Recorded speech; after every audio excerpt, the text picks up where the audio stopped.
मैं तो ये कह सकता हूं कि ये हाहाकार हो गई। आपने जो बात अभी कही है, गृह मंत्री जी ने बहुत बड़ी बात हम सबके सामने प्रणव जी, तालियां बज गई। कोई धमाका नहीं, ये बात मैं 10 बार बता चुका हूं। नहीं, मगर आप चुनाव के पहले सीए लागू होगा। इस देश का कानून है, इसको कोई नहीं रोक सकता। फैंटास्टिक। तो नोटिफिकेशन बस आने वाली है, फिर आपको लगता है नोटिफिकेशन तो बस आने वाली है। देखिए, हमें तो ब्रेकिंग न्यूज चाहिए ना। आपने इतनी बड़ी ब्रेकिंग न्यूज दी है, आदत से मजबूर हम भी हैं। बहुत बड़ी ब्रेकिंग न्यूज है और मुझे लगता है सब लोग इस पर जरूर बात करेंगे और इसका प्रभाव क्या होगा, इसका इंपैक्ट क्या होगा, अगर संक्षिप्त में इस पर कुछ कह सके तो।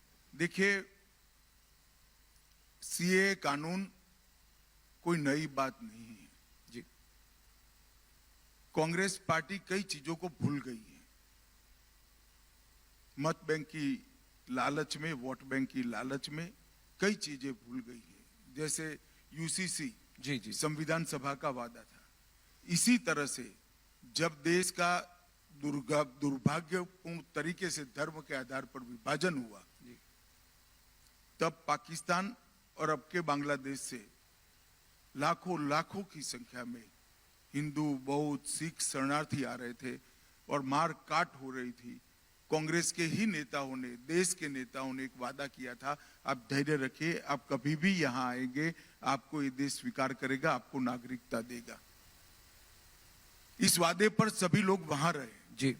उनके पर अनेक प्रकार के अत्याचार हुए, धार्मिक प्रताड़ना हुई, धर्म परिवर्तन करने के लिए दबाव बनाया गया, उनकी महिलाओं को, हमारी माताओं बहनों को अपमानित किया गया।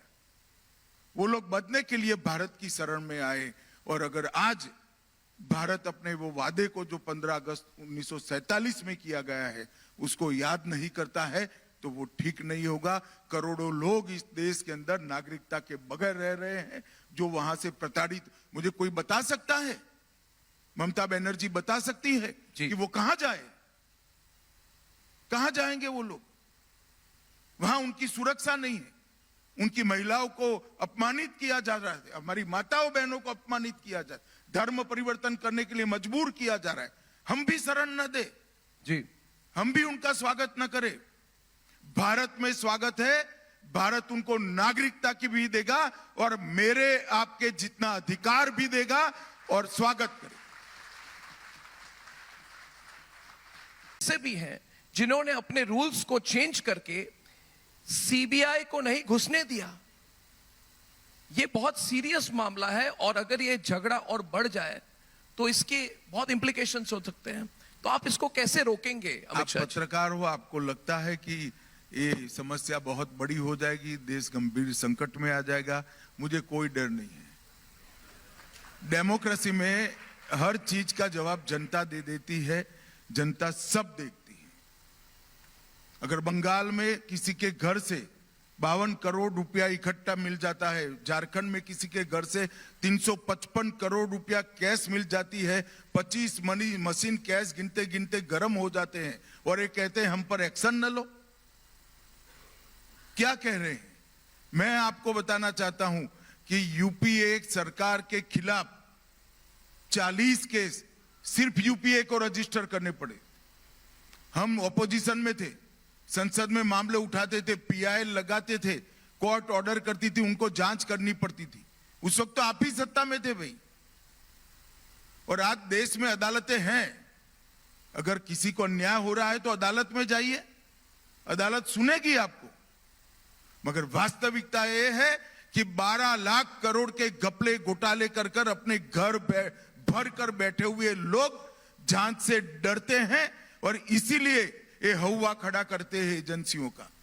मैं आज उनको कहना चाहता हूं, 12 लाख करोड़ के घपले घोटाले किए, सैकड़ों जांच आपके सामने हुई, जेल में जाना पड़ रहा है। 23 साल से नरेंद्र मोदी सत्ता पर है, मुख्यमंत्री भी रहे, प्रधानमंत्री भी रहे, 10 साल से हमारी सरकार है।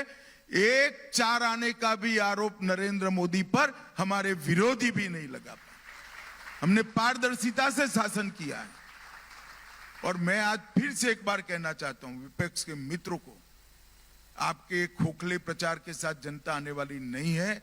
आप इससे एक्सपोज हो रहे हो, आप कानून का साथ नहीं दे रहे हो। अगर आपको कोई ग्रीवेंसेस है तो अदालतों में जाना चाहिए, वहां से प्रोटेक्शन लेना चाहिए, मगर आप कोऑपरेट नहीं कर रहे हो, वो तो ठीक नहीं हो रहा है।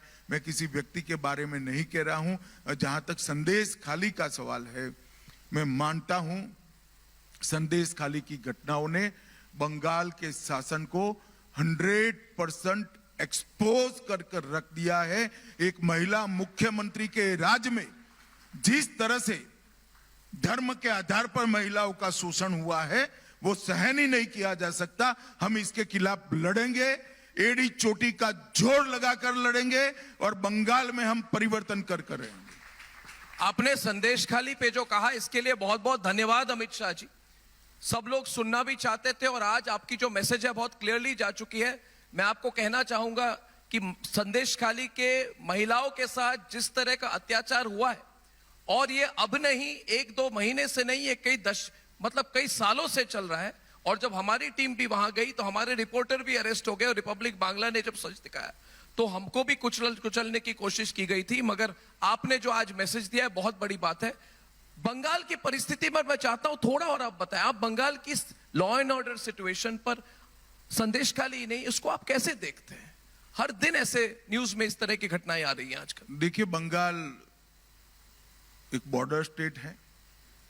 हम सब जानते हैं कि घुसपैठ की समस्या सबसे ज्यादा अब कोई एक राज्य में बची है तो बंगाल में बची है।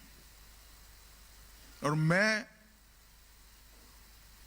बिल्कुल विश्वास के साथ देश की जनता को तथ्यों के आधार पर बता रहा हूं कि बंगाल से जो घुसपैठ होती है वो स्टेट स्पॉन्सर घुसपैठ है। इसमें किसी को शंका रखने की जरूरत। स्टेट स्पॉन्सर्ड इन्फिल्ट्रेशन, अपनी वोट बैंक की राजनीति को बढ़ाने के लिए, अपनी वोट बैंक को बढ़ाने के लिए राष्ट्रीय सुरक्षा को ताक पर रखा जा रहा है। ये बहुत गंभीर समस्या है और बंगाल की जनता भी उसको मान रही है। मैं आज पूरे देश भर के लोगों को बताना चाहता हूं कि देश ने बंगाल के साथ खड़ा रहने की जरूरत है। वहां गंभीर समस्या है जी। ये बॉर्डर स्टेट को हम सब ने गंभीरता से लेने की जरूरत है। बंगाल में भी जागरूकता आई है। हम एक भी सीट नहीं थे, हम 18 जीते।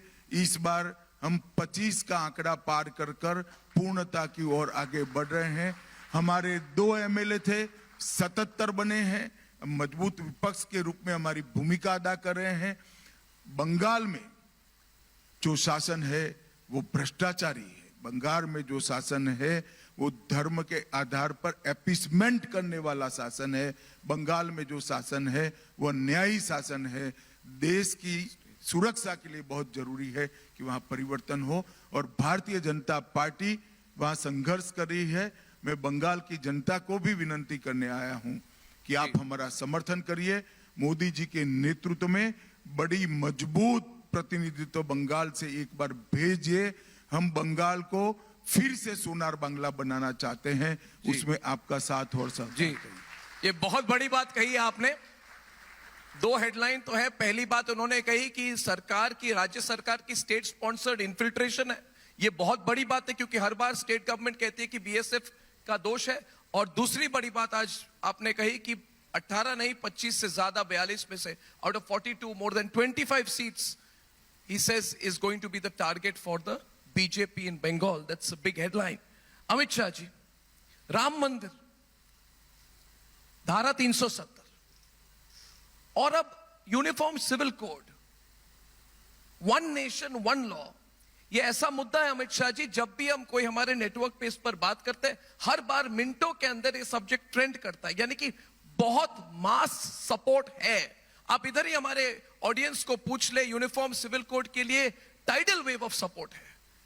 तो एक हर बार जब, और आपको नहीं, आप ही इस पर हमें क्लैरिटी देते। राज्यों में हो रहा है, अभी उत्तराखंड की बात हुई कि एक एक करके राज्यों में होगा, मगर कई लोग चाहते हैं कि जैसे ट्रिपल तलाक वॉज अ नेशनल लेवल पे चेंज की गई, तो यूनिफॉर्म सिविल कोड हमारे देश में कब आएगी, इस पर प्लान क्या है? इलेक्शन अनाउंस होने वाले हैं, उसके पहले आप अगर थोड़ी क्लैरिटी दे दे तो।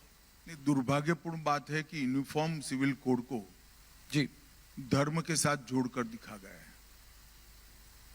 मैं आज देश की जनता को बताना चाहता हूं कि यूनिफॉर्म सिविल कोड सिर्फ भारतीय जनता पार्टी का एजेंडा नहीं है। भारतीय जनता पार्टी का एजेंडा तो है ही। जब से हमारी पार्टी की स्थापना हुई 1950 से, तब से हम कहते हैं कि हम पावर में आएंगे तो यूनिफॉर्म सिविल कोड इस देश के अंदर लाएंगे। परंतु संविधान सभा ने भी आर्टिकल 44 में 44 आर्टिकल 44 में डायरेक्टिव प्रिंसिपल्स फॉर स्टेट में पॉलिसी जी। एक कहा है कि इस देश के विधानमंडल और संसद उचित समय पर यूनिफॉर्म सिविल कोड को लागू करेंगे। जी अगर आप पंथ निरपेक्ष देश की कल्पना चाहते हैं, पंथ निरपेक्ष राज्य की कल्पना चाहते हैं,